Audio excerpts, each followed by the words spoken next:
One, two, three. ¿Qué hay, señores? ¿Cómo están? Bienvenidos a No Lo Haga Compa.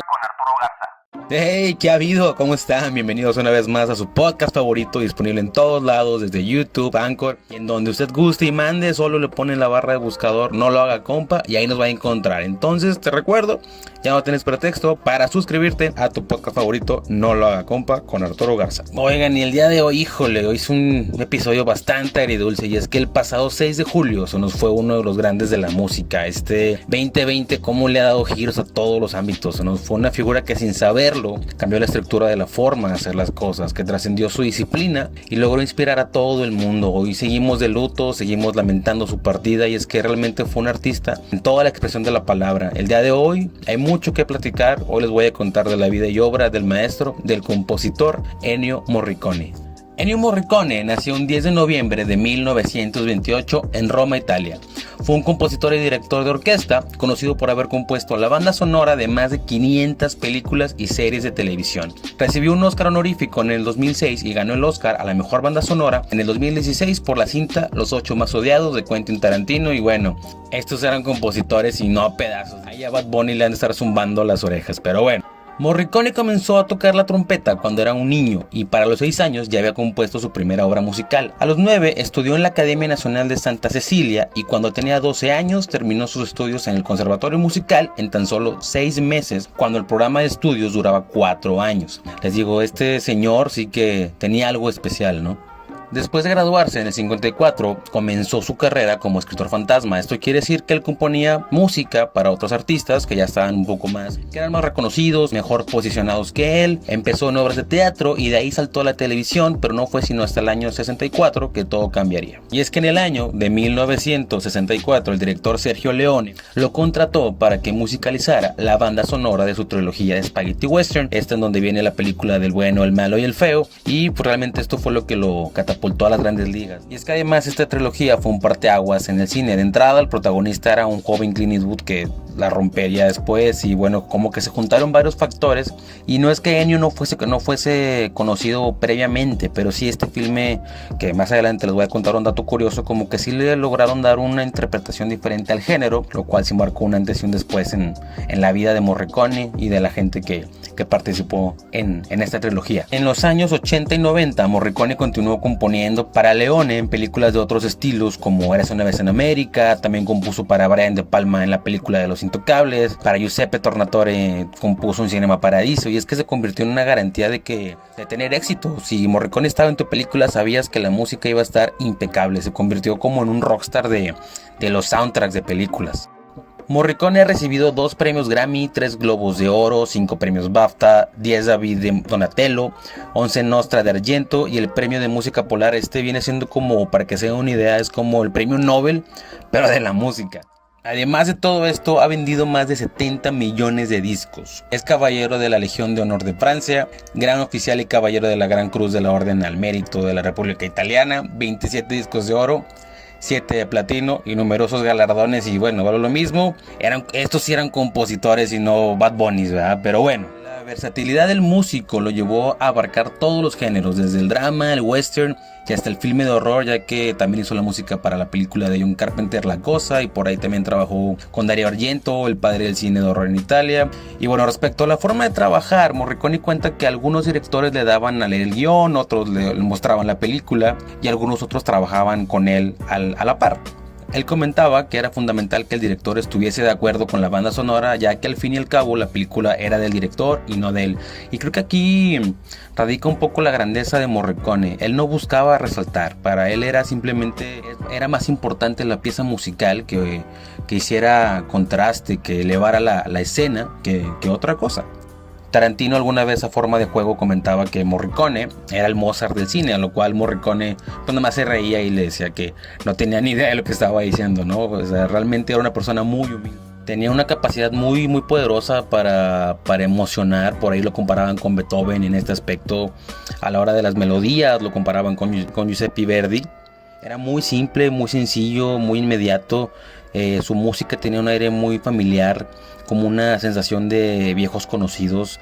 Por ahí hay una lectura que dice que escuchar la música de Morricone era como como estar en la casa, como muy familiar. Si pueden escuchar el soundtrack del Bueno, el Malo y el Feo, el tema principal tiene algo que los silbidos tienen algo, la forma en la que está compuesto sí te hace pensar que ya conocías la canción, tenía algo que convertía su música. En palabras del autor, para él sus más grandes inspiraciones o sus más grandes pilares eran Sebastian Bach, el compositor alemán barroco, no el cantante ochentero, y Igor Stravinsky, otro compositor ruso. Y si te das cuenta a la hora de estudiar un poquito a estos dos compositores, es que uno era muy cargado y el otro no, y por ahí creo que Morricone tenía esa mezcla pues muy bien lograda.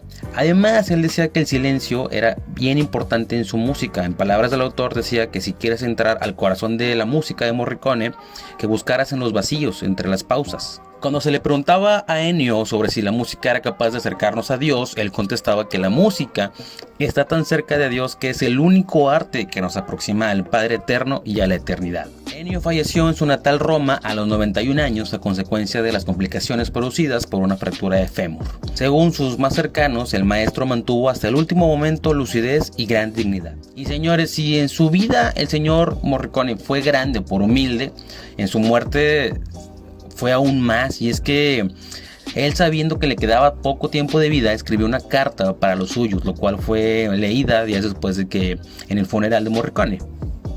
Yo, Ennio Morricone, he muerto. Así empezaba esta carta escrita por el famoso compositor para despedirse de sus familiares y amigos, y en el que renueva su amor a su esposa.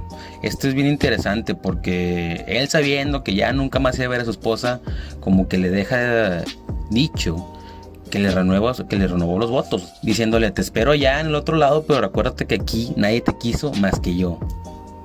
Muy interesante cómo el señor veía la vida. De verdad vale mucho la pena que lean la carta. Es una carta de amor a la vida, a su familia, a sus amigos, a la música. La carta está en internet y de verdad vale mucho la pena que lo vean, que la lean. Es una carta muy emotiva, muy bonita, la cual habla de la grandeza del espíritu que tenía el señor Morricone, la cual nos dice que se puede trascender mediante el arte y que claro que existe un más allá, y que desde ahora la música en el cielo pues es escrita y dirigida por Ennio Morricone, ¿no? Dentro de los muchos artistas que Ennio influenció, se encuentran artistas de diversos géneros, como Danger Mouse, el cual es un compositor y DJ de música electrónica, Muse, Metallica, que dato interesante, el grupo Metallica estuvo usando un fragmento de la canción Ecstasy of Gold para varios intros en sus conciertos. Radiohead dice que su inspiración más grande para OK Computer fue Ennio, canción de Charles Barkley de Crazy, también dice que él se inspiró en todo lo que hizo Morricone. Alex Turner de los Arctic Monkeys y Shadow Puppets, bueno, su influencia más marcada en el último disco de los Arctic Monkeys se escucha completamente orquestal. Bueno, esto sin duda habla de la grandeza de Morricone, ¿no? Inclusive tiene un disco tributo, así como nuestro Bronco y nuestro José José, pero él con artistas de la talla de Andrea Bocelli, Celine Dion, y bueno, increíble. Y es que pasaba algo bien curioso con Ennio. Al igual que con la música de Queen, Ennio logró traer al mundo pop, al mundo mainstream, algo de la grandeza que hacía la música de orquesta, y lo logró contextualizar de una manera muy especial, lo cual lo hacía resaltar dentro de sus contemporáneos. Y bueno, como les mencioné, él siempre buscaba lo mejor para la pieza musical y no tanto resaltar él como compositor o como estrella. Para él era más importante complementar la obra que sobresalir él. Y ahora te voy a contar 3 curiosidades de Ennio Morricone.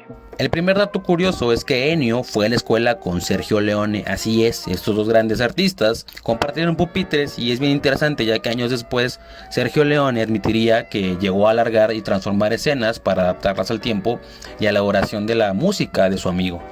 El segundo dato curioso es que para la trilogía del Viejo Oeste, esta donde les digo que aparece Clint Eastwood, el presupuesto para la música fue bastante limitado, y eso obligó a Morricone a adaptarse y buscar formas de poder lograr la pieza, ¿no? Y por ahí se ayudó de silbidos, de sonidos de balazos, en fin, creo que por ahí nada más hay una guitarra, una Fender, pero es muy interesante que fue más ambiental el sonido de esta trilogía que una música orquestal, ¿no? El tercer dato curioso es que Morricone nunca dejó Roma. Salía de gira, hacía ruedas de prensa, pero nunca vivió fuera de Roma y tampoco aprendió inglés, siendo que toda su vida le tocó arreglar las bandas sonoras de muchas películas americanas. Ennio Morricone pasó a la historia como uno de los más grandes artistas y compositores de la música. Sus sonidos, sus arreglos quedarán para siempre dentro de la cultura pop y sin duda es un hágalo compa rotundamente. Y de calificación le ponemos 11 clásicos de 10 clásicos. Dueño de un enorme espectro de creación de géneros, volúmenes, registros, tonos y una altísima calidad, Morricone nos recuerda que la humildad siempre será una de las virtudes más grandes que podemos tener como seres humanos. Por muchos éxitos y logros que se tengan, la sencillez y la base son siempre lo más importante. Que el trabajo duro siempre da frutos, y es el ejemplo que damos el que debe de hablar de uno mismo. Que la vida tiene momentos feos, inclusive malos, pero al final siempre es buena si se dedica al servicio de los demás. Gracias a ustedes por llegar hasta aquí, nos vemos, nos escuchamos en el siguiente episodio de No lo haga compa con Arturo Garza.